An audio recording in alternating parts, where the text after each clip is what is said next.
Good evening. The March 24th, 2010 meeting of the Ways and Means Committee will now come to order. Madam Clerk, will you please call the roll? Ms. Andrews is excused. Mr. Barker? Here. Mr. Bronson is excused. Chairman Daniele? Here. Mr. Haney is excused. Mr. Hyder is excused. Mr. McCann? Here. Mr. O'Brien? Glad to be here. Dr. Quattro? Here. Mr. Tucciarello? Here. Mr. Yolovich? Here. Are there any speakers signed up for the public forum this evening? There's one public forum speaker, Jason Lustig.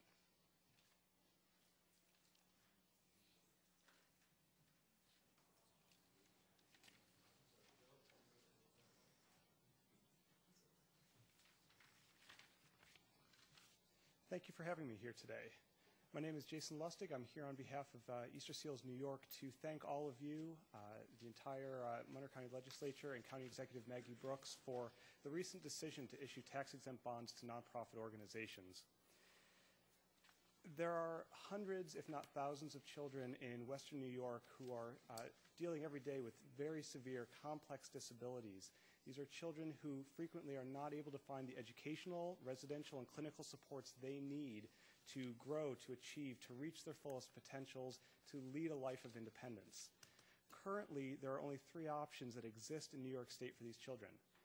They and their families can resign themselves to receiving inappropriate, insufficient services at home and in their home school districts. They are often sent to institutions, or they are simply removed to other states to receive care that New York State doesn't offer. Currently, there are children from Western New York in New Hampshire, Maryland, Massachusetts, Pennsylvania. They are not receiving services here. 5 years ago, we began working with the Office of Mental Retardation and Developmental Disabilities and the State Department of Education to work together to find and develop a program that will bring these children back home. We are now in the process of opening a residential school in Rochester in the community of West Irondequoit that will bring back 36 of these children and will create 100 new jobs in this area. This is possible only because you have approved our ability to do capital financing through tax-exempt bonding. By issuing tax-exempt bonds, we are able to have operating rates that can allow the full range of services these children need. If we had been required to go through typical financing streams through a bank or other methods, less of our operating dollars would have actually gone to services, thereby defeating the whole purpose of this project. So I'm here on behalf of all the children, the families who will benefit from this, the new jobs that will be created, the fact that we are opening up a whole new approach to disability services in this state, one that we hope will inspire other service providers as well. I'm here on behalf of all of them to thank you for this newfound ability to issue tax-exempt bonds. Thank you all. Is there anyone here who would like to address this committee at this time who did not sign up to speak?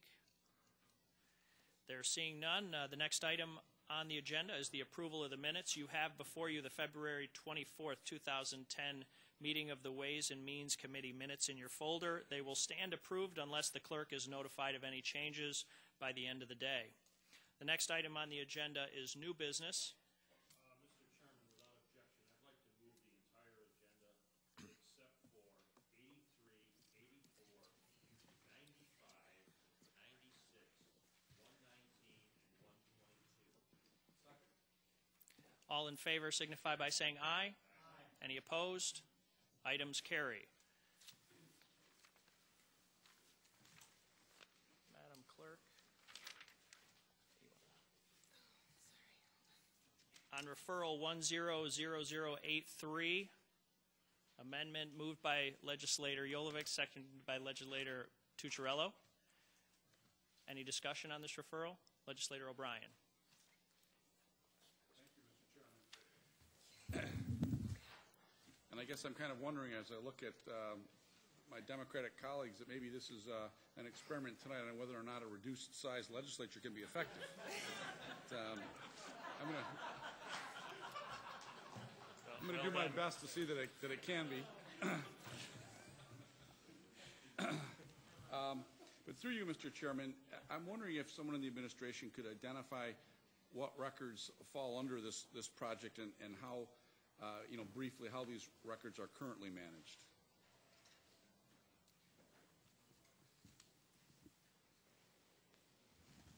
Through the chair, the records scope for this is police records and emergency management records, and currently they're today done in two separate systems, so in the future they'll be in one system.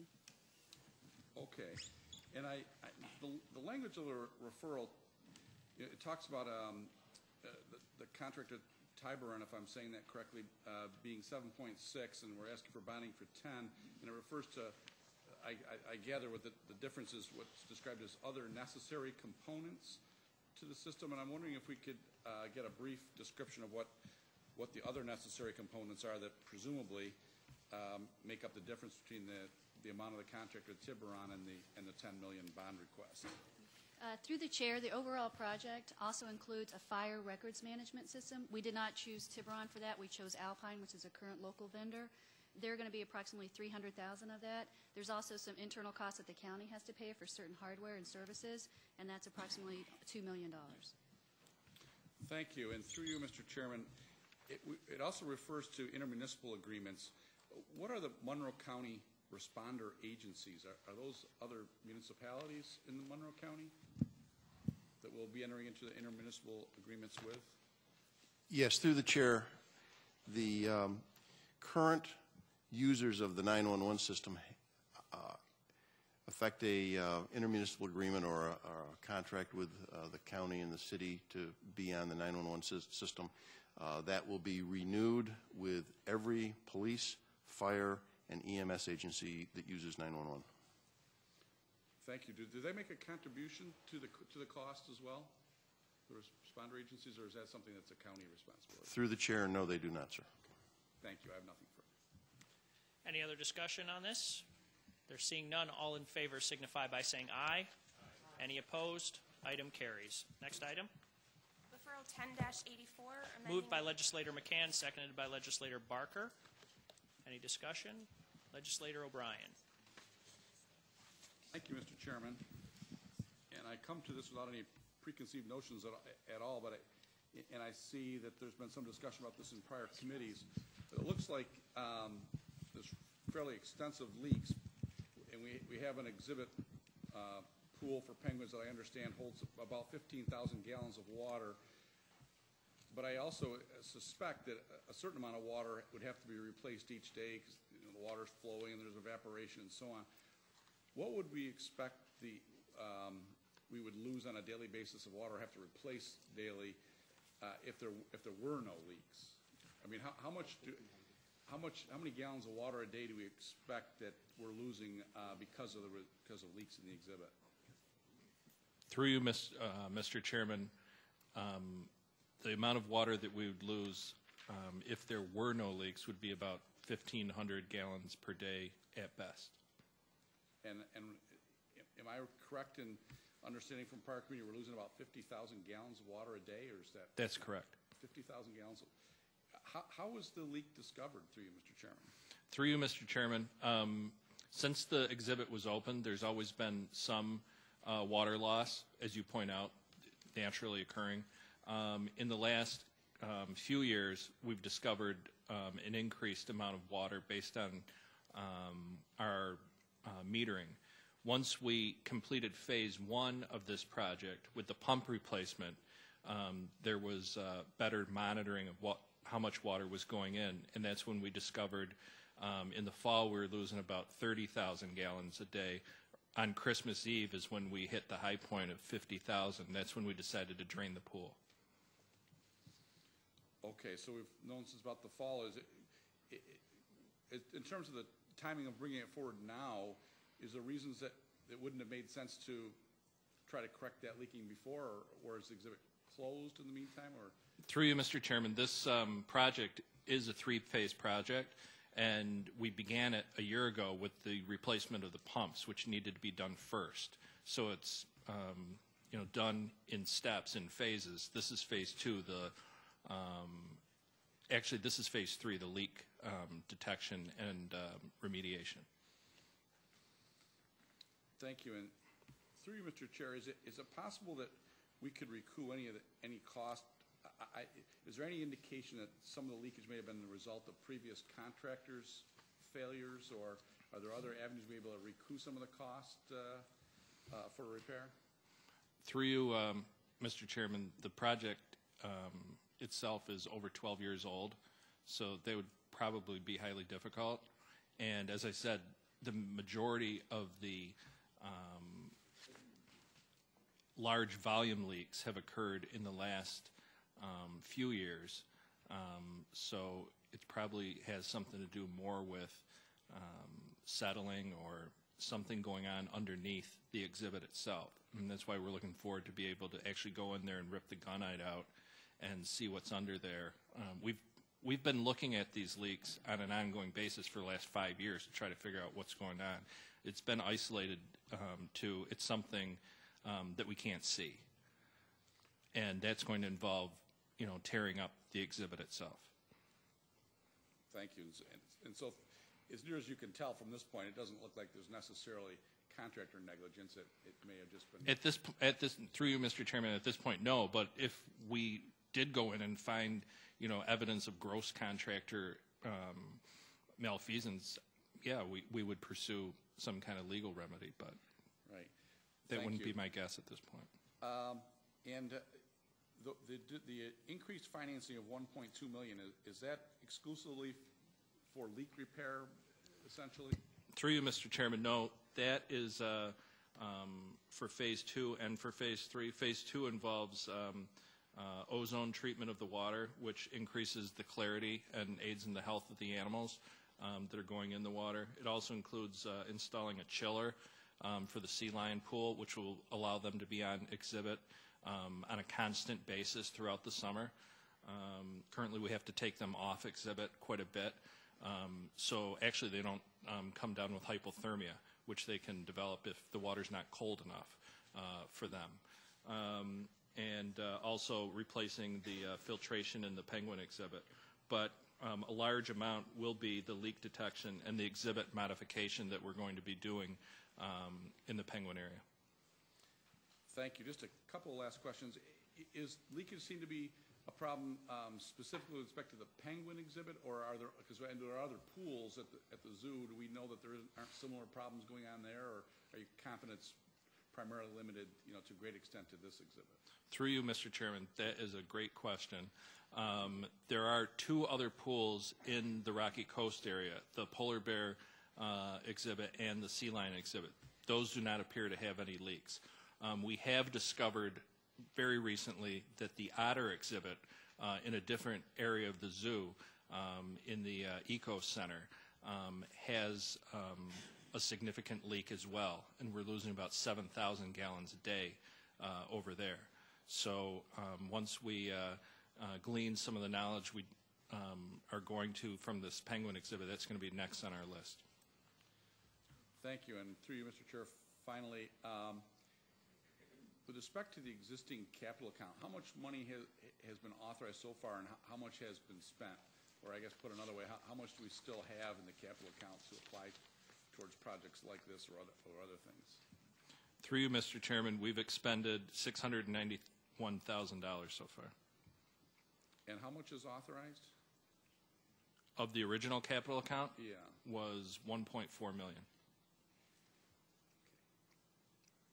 Thank you, Mr. Chairman. You're welcome. And to the administration, I have a quick question. Is this penguin exhibit currently operational? Through you, Mr. Chairman, the exhibit is operational. The penguins are still there. We have 31 penguins in our possession. We are the third most prolific breeding colony in North America of African penguins. So it is a very successful program. They do have their off exhibit area, and they do come into the public area. We have drained the pool, however, so there's no swimming outdoors at the current time. So at this time, the pool is not leaking because there's no water in it. Correct. Is that correct? Yeah, that's good. Thank you. Are there any other questions on this referral? Legislator Yolovic.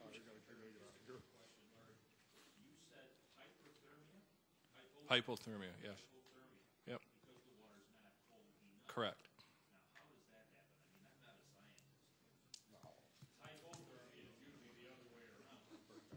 I'm sorry, it's hyperthermia, yes. Apparently, I'm not a scientist either. Is there any other discussion on this? There seeing none, all in favor signify by saying aye. Any opposed? Item carries. Next item. Referral 10-95. Moved by legislator Tucciarello, seconded by legislator McCann. Is there any discussion? Legislator O'Brien. Thank you, Mr. Chairman. I know this is the 17th year of funding. My impression is that this has been a wildly successful effort in terms of cleaning of the water quality in Irondequoit Bay. And I guess there's a part of me that would just like to have a little explanation about how this works and whether or not the results, and whether, I guess the question is, are the results as good as I suspect that they are?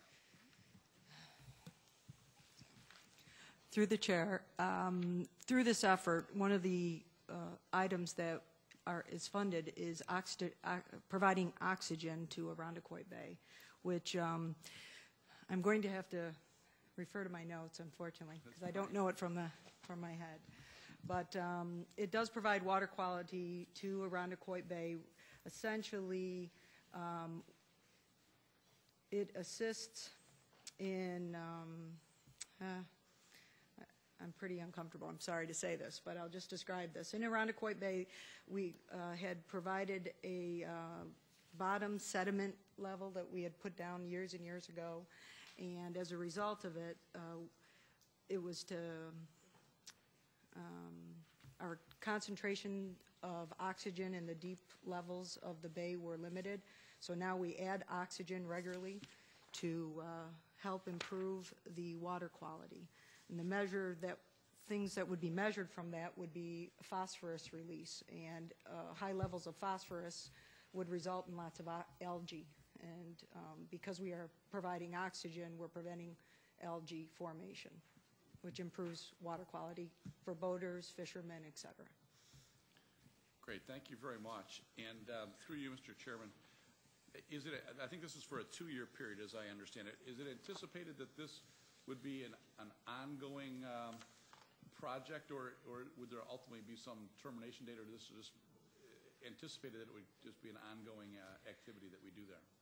Through the chair, it is anticipated that we would need to continue to add oxygen to continue with the water quality. Great, thank you.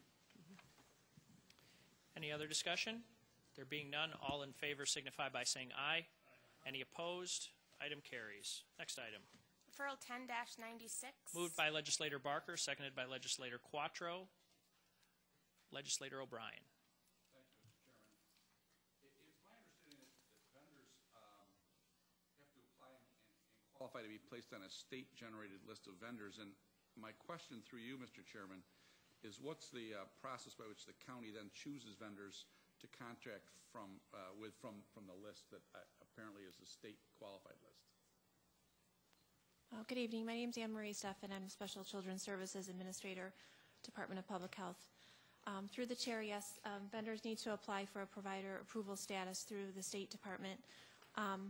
Following that, they contact me, and I assess the need for certain disciplines or services that we may have in the county. They submit their resume to me, and I review that and determine whether or not to hire them as a contractor. Thank you. And through you, Mr. Chairman, how do vendors know whether to approach you or not? Or is that just kind of known within the industry that you know, if you want to be a vendor, how would they know to approach you if they wanted to be a vendor on the list?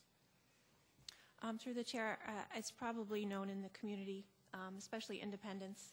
I suppose if they've qualified on the state list, there must be a reason they did that, and so they're pursuing that.